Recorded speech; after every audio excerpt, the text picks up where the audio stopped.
नमस्कार. शीर्षकाप्रमाणे आजचा व्हिडिओ थोडा मोठा होणार आहे. हा व्हिडिओ तुम्ही पाहिल्यावर दुसरीकडे काही शोधण्याची तुम्हाला गरज पडणार नाही. ह्या व्हिडिओत आपण संपूर्ण माहिती घेणार आहोत. तुम्हाला दरवर्षी उपयोगी पडणारी ही माहिती आहे, म्हणून कृपया करून व्हिडिओला एकदा संपूर्ण पहा. चॅनलवर नवीन असाल किंवा अजून चॅनलला सबस्क्राईब केला नसेल तर कृपया करून चॅनलला सबस्क्राईब करा. व्हिडिओ आवडल्यावर लाईक करा व ही माहिती इतरांना शेअर करा. ह्यातल्या काही गोष्टी तुम्हाला माहीत असेल, पण संपूर्ण ज्ञान घेण्यासाठी येथे थोडा वेळ द्यावा लागेल. एक छोटीशी गोष्ट समजून घ्या. घरी आपला भात शिजतो, त्याची वरवर आपल्याला माहिती असते, पण ज्या वेळेला स्वतःला भात शिजवायचा असतो तेव्हा गोंधळ उडतो. भात शिजवताना कोणत्या तांदळात किती पाणी, काय माप, काय प्रमाण, किती मीठ, किती वेळ लागतो ह्याचा आपल्याला गोंधळ होतो. म्हणून छोट्या छोट्या गोष्टी समजून घेण्यासाठी थोडा वेळ देऊन पूर्ण माहिती घेतलेली बरी असते. नाहीतर हात पाय जोडून ही पूजा संपते. आपण सर्वात आधी नवरात्रीचे इतिहास, संस्कृती, 9 वारे, जोगवा, गोंधळ, ललित पंचमी, भोंदला, महाअष्टमी, नवमी, दसरा असे क्रमाने माहिती घेऊ. त्याचप्रमाणे 2024चा मुहूर्त नवरात्रीमध्ये 9 दिवस भक्त दुर्गा देवीच्या विविध रूपांची पूजा करतात आणि देवीला प्रसन्न करण्यासाठी 9 दिवस भक्तिभावाने पूजा केल्याने देवी आनंदी होते आणि भक्ताचे सर्व त्रास दूर करते. नवरात्रीच्या पहिल्या दिवशी मंदिराची साफसफाई केल्यानंतर तिथे कलश स्थापना केली जाते, ज्याला शक्ती किंवा देवी असेही म्हणतात. या नवरात्री देवीच्या विविध रूपांच्या उपासनेसाठी समर्पित आहे. प्रत्येक तिच्या शक्ती आणि कृपेचा एक पैलू दर्शवते. नवरात्री हा अतिरेकी रंग, संगीत, नृत्य आणि सर्वात महत्त्वाचे म्हणजे त्याचे गहन आध्यात्मिक महत्त्व असलेल्या लोकांच्या हृदयात एक विशेष स्थान आहे. ही अशी वेळ आहे जेव्हा देवी ऊर्जा तिच्या सर्व भव्य स्वरूपात आदरणीय आणि अतुलनीय उत्साहाने साजरी केली जाते. वर्षातून 4 वेळा नवरात्री साजरी करतात. चैत्र नवरात्री, शरद नवरात्री, माघ नवरात्री आणि आषाढ नवरात्र.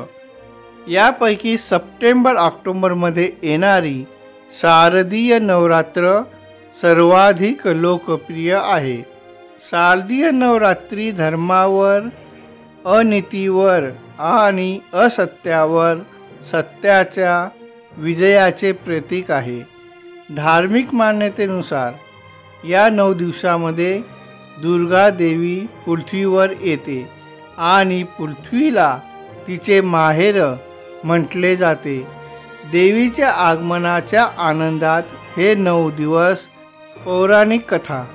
पहिल्या कथेनुसार महिषासूर नावाच्या राक्षसाने ब्रह्मदेवाला प्रसन्न केले आणि वरदान मागितले की विश्वातील कोणताही देव, राक्षस किंवा पृथ्वीवरील मनुष्य त्याला मारू शकत नाही. हे वरदान मिळाल्यानंतर महिषासुराने दहशत निर्माण करायला सुरुवात केली. त्याची दहशत थांबण्यासाठी दुर्गा देवी शक्तीच्या रूपात जन्माला आली. दुर्गा देवी आणि महिषासूर यांच्यातील युद्ध 9 दिवस चालले आणि 10व्या दिवशी देवीने महिषासुराचा वध केला. तसेच दुसरी एक कथा आहे की जेव्हा भगवान श्रीराम लंकेवर हल्ला करणार होते त्यापूर्वी त्यांनी माता भगवतीची पूजा केली. रामाने रामेश्वरमध्ये 9 दिवस देवीची पूजा केली आणि त्याच्या भक्तीवर प्रसन्न होऊन देवीने श्रीरामाला विजयाचे आशीर्वाद दिले. त्यानंतर 10व्या दिवशी रामाने रावणाचा पराभव करून लंका जिंकली. या 10व्या दिवशी विजयादशमीचा सण म्हणजे दसरा साजरा केला जातो. काही घराण्यात या उपवासाला कुराचाराचे स्वरूप असते. अश्विन शुद्ध प्रतिपदेस या वृत्ताचा आरंभ होतो. त्यासाठी घरात पवित्र जागी 16 हाताचा मंडप उभारतात. तेथे एक वेदी तयार करतात. नंतर स्वस्तिक वाचनपूर्वक त्या वेदीवर सिंहारूढ अष्टभुजा देवीची स्थापना करतात.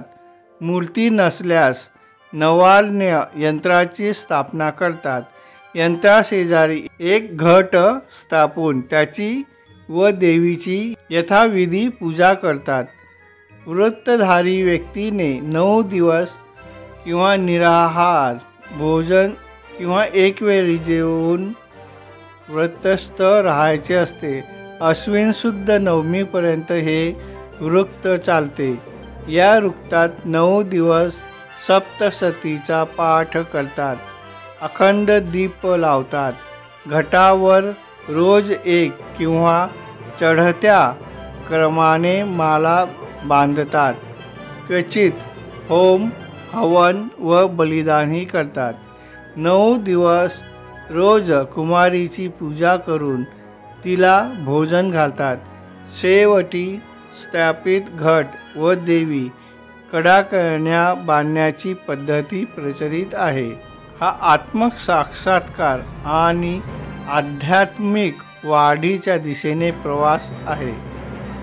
आपल्या जीवनात ज्या लढायांचा सामना करायचा आहे त्यासाठी दृढ निश्चयाने, लवचिकतेने आणि आपल्यात असलेल्या देवी ऊर्जेने जिंकल्या जाऊ शकतात. देवीच्या उपस्थितीत सामर्थ्य शोधण्याची ही वेळ. नाचतो, गातो, उपवास करतो आणि प्रार्थना करतो.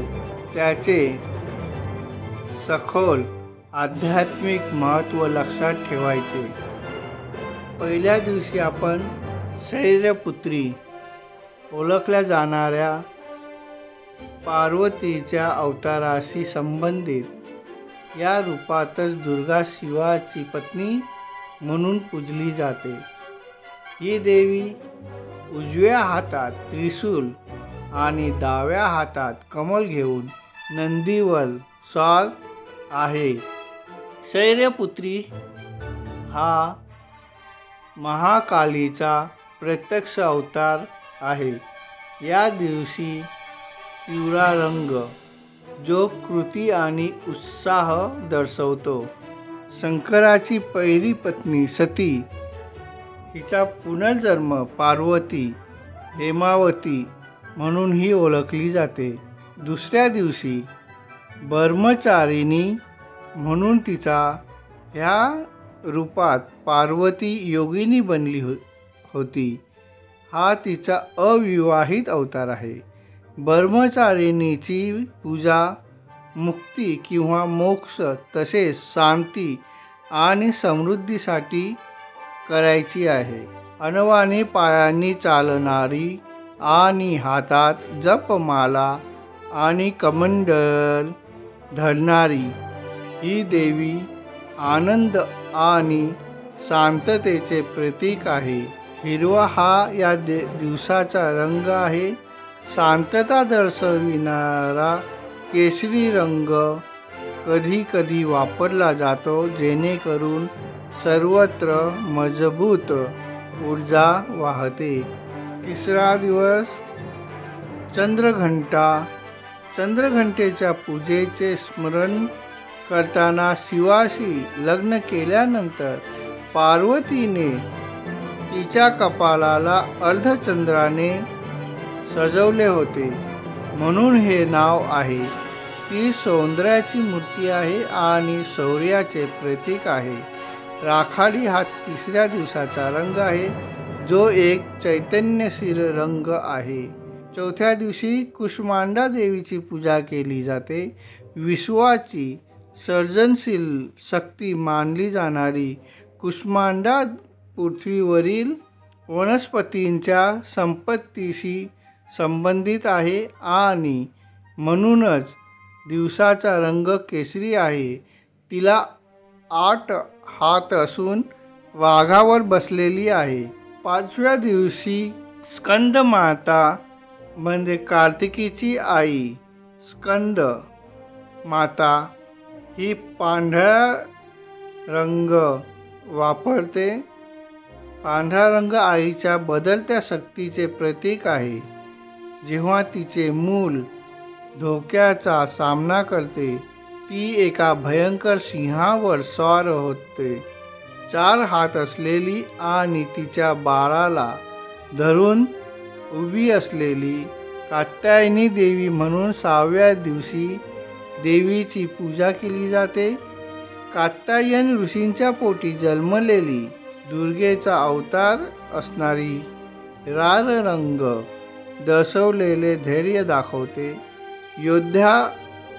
योद्धा देवी म्हणून ओळखली जाणारी कात्यायनी देवी सर्वात हिंसक रूपांपैकी एक मानली जाते.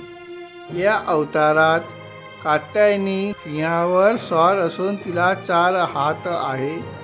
ती पार्वती, महालक्ष्मी, महासरस्वती यांचे रूप आहे. ती अष्टमीला म्हणजे 6व्या दिवशी पूजली जाते. पूर्व भारतात या दिवशी महाअष्टमी साजरी केली जाते आणि शारदीय दुर्गा पूजा होते. शारदीय दुर्गा पूजा सुरू होते. 7वा दिवस कालरात्रीचा. देवी दुर्गेचे सर्वात उग्र रूप मानले जाणारे कालरात्री सप्तमीला पूजली जाते. असे मानले जाते की पार्वतीने शुंभ आणि निशुंभ या राक्षसांना मारण्यासाठी तिची फिकट त्वचा काढली होती. दिवसाचा रंग शाही नीला आहे. देवी लाल रंगाच्या पोशाखात किंवा वाघाच्या कातडीत दिसते आणि तिच्या अग्निमय डोळ्यांमध्ये खूप क्रोध आहे आणि तिची त्वचा काळी पडते.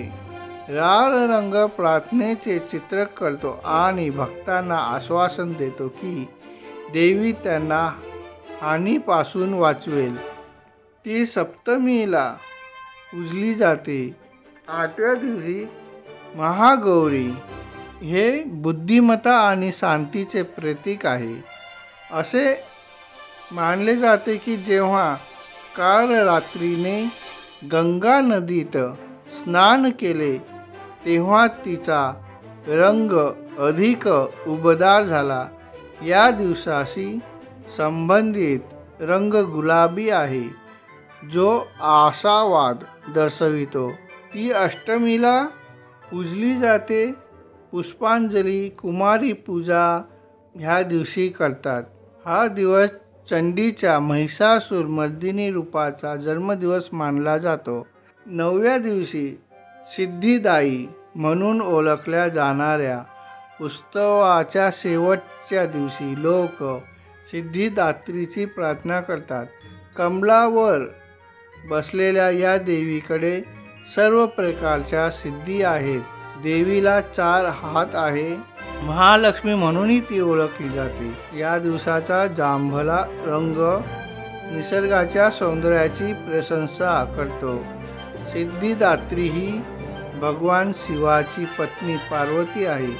सिद्धिदात्रीला शिव आणि शक्तीचे अर्धनारीश्वर रूप म्हणूनही पाहिले जाते. असे मानले जाते की भगवान शिवाच्या शरीराची एक बाजू देवी सिद्धिदात्री आहे. त्यामुळे त्याला अर्धनारीश्वर या नावानेही ओळखले जाते. या दिवशी आयुध पूजा केली जाते. विधीप्रमाणे साधने आणि शस्त्रे यांची पूजा केली जाते. जोगवा मागणे हा एक देवीच्या उपासनेचा प्रकार आहे. देवीचा कुलधर्म म्हणूनही जोगवा मागितला जातो. मंगळवारी, शुक्रवारी, पौर्णिमेला किंवा नवरात्रीत जोगवा मागितला जातो. परडीमध्ये देवी ठेवून किमान 5 घरी जाऊन मूठभर तांदूळ किंवा पीठ मागणे याला जोगवा मागणे असे म्हणतात.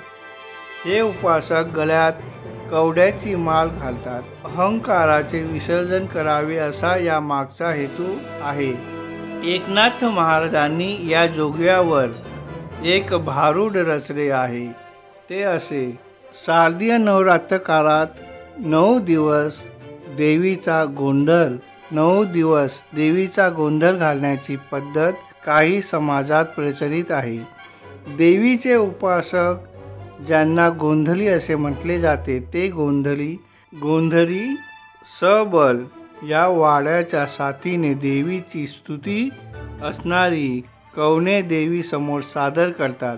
या कला प्रकाराला गोंधळ घालणे असे म्हटले जाते. भगवान परशुराम यांनी बेटासूर नावाच्या राक्षसाचा वध केला आणि त्याचे शिर धडापासून वेगळे केले. त्याच्या शिराच्या तंतूंना ओवून त्यापासून एक वाद्य तयार केले आणि आपली माता रेणुका हिच्यासमोर हे वाद्य वाजवून त्यांनी आपल्या आईला वंदन केले. त्यावेळेपासून गोंधळ परंपरा सुरू झाली असे मानले जाते. अश्विन शुद्ध पंचमीच्या दिवशी हे वृत्त स्त्री पुरुषांना करता येतात. ललिता देवी ही या वृत्ताची देवता आहे. या वृत्तात एखाद्या करंडकाचे झाकण देवीचे प्रतीक म्हणून पूजेला घेतात. अश्विन शुद्ध नवमीच शक्ती व संपत्ती यांच्या प्राप्तीसाठी हे उपवास करतात. सकाळी आघाड्याच्या काडीने दंतमंजन करतात. केलीचे खांब व पुष्पमाला यांनी देवीसाठी मखर तयार करतात. या पूजाविधानात पुष्पांजली अर्पण झाल्यावर गंधाक्षतायुक्त व साग्र अशा 48 दुर्वा ललितेला वाहतात. नैवेद्यासाठी लाडू, घारगे, वडे वगैरे पदार्थ करता येतात. पूजेच्या अंती घारग्याचे वाहन देतात. रात्री जागरण व कथाश्रवण करतात. दुसऱ्या दिवशी देवीचे विसर्जन करतात. महालक्ष्मी उपासनेत अष्टमीला चंदनाने लक्ष्मीची प्रतिमा काढावी. तिच्या शेजारी 16 दोरे एकत्र केलेला आणि 16 गाठी मारलेला दोरक ठेवावा. मग महालक्ष्मीची षोडोपचारे पूजा करावी. देवीला 16 प्रकारच्या पत्री व फुले वाहावीत. 16 घारग्यांचा नैवेद्य दाखवावा. पिठाचे 16 दिवे करून आरती करावी. मग दोरकाची पूजा करून तो डाव्या मनगटात बांधावा.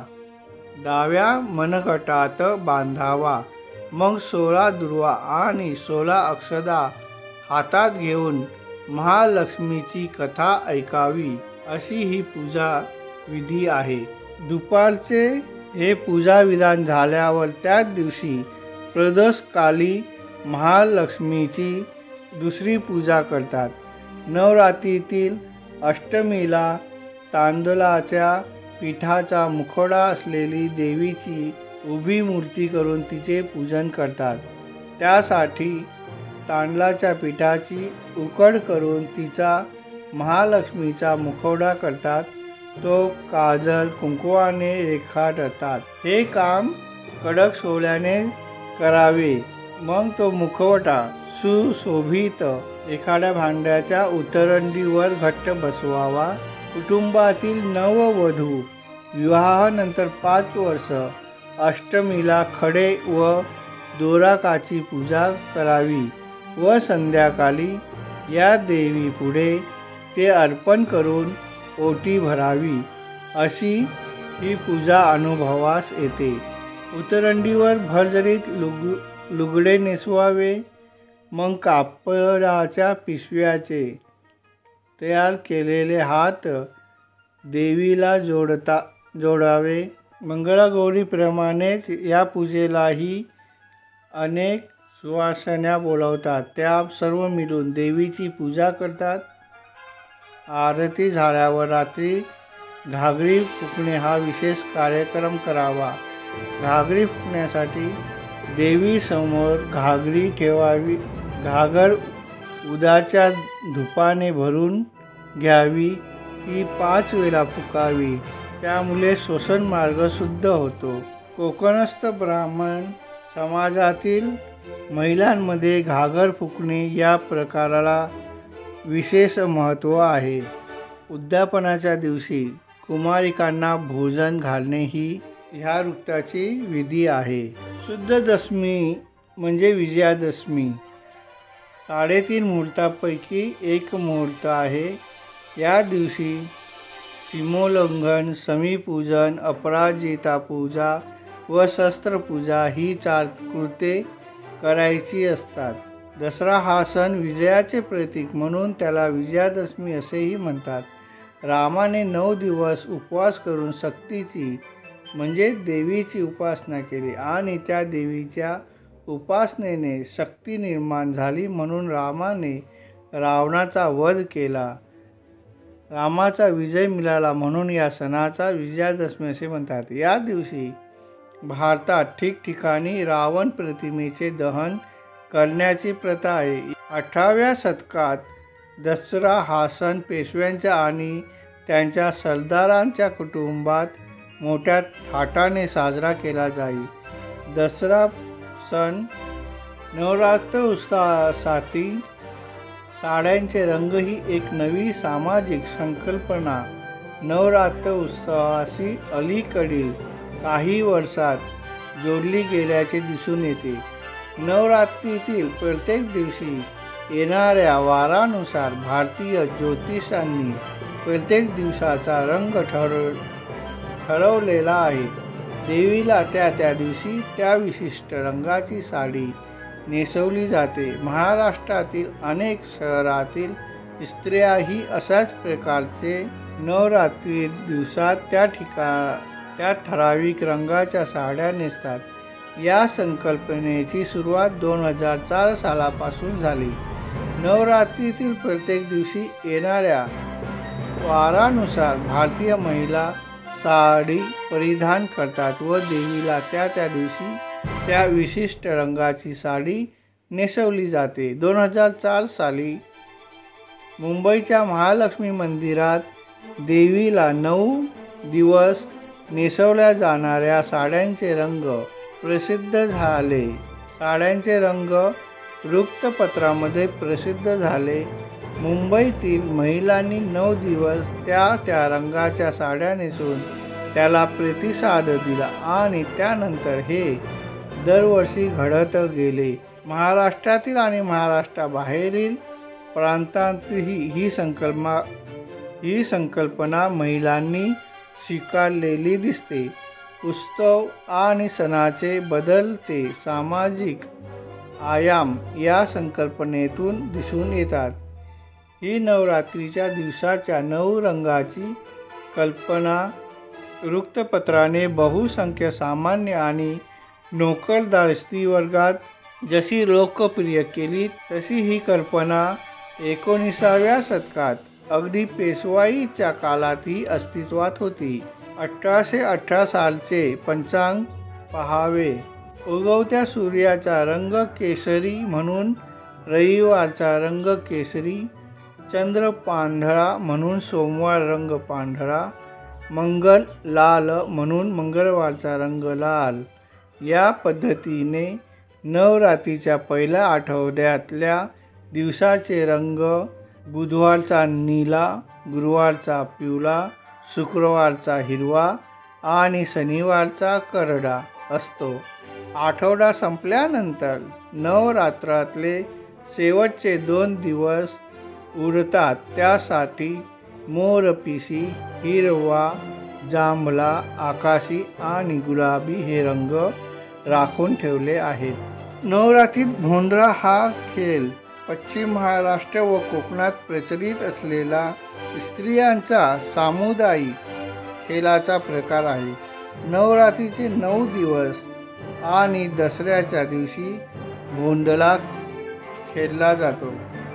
नवरात्रीच्या 9 दिवसात हस्त नक्षत्राचे प्रतीक असलेल्या हत्तीची प्रतिमा काढून मधोमध ठेवली जाते आणि तिच्या भोवती मुली फेर धरतात. पृथ्वीच्या सुफलीकरणाचा हा उत्सव मानला जातो म्हणून त्याचे महत्त्व विशेष आहे. भोंदळा हा बहु-उंडल याचा अपभ्रम आहे. हत्ती हा समृद्धीचे प्रतीक आहे, तसेच वर्षण शक्तीचे प्रतीक आहे. भोंदळा हा सण मुलीचा विशेष आवडता आहे. अश्विन महिन्यात हस्त नक्षत्राला सुरुवात होते, त्या दिवसापासून भोंदळ्याची सुरुवात होते. नवरात्रीचे 9 दिवस आणि दसऱ्याच्या दिवशी खेळला जातो. घटस्थापनेच्या दिवसापासून संध्याकाळी अंगणात भोंदळा खेळला जातो. एका पाटावर हत्ती काढून त्याची पूजा करतात. त्याभोवती फेर धरून छोट्या मुली व शाळेतल्या मुली भोंदळ्याची पारंपरिक गाणी म्हणतात. जिच्या घरी भोंदळा असतो तिची आई खिरापत करते.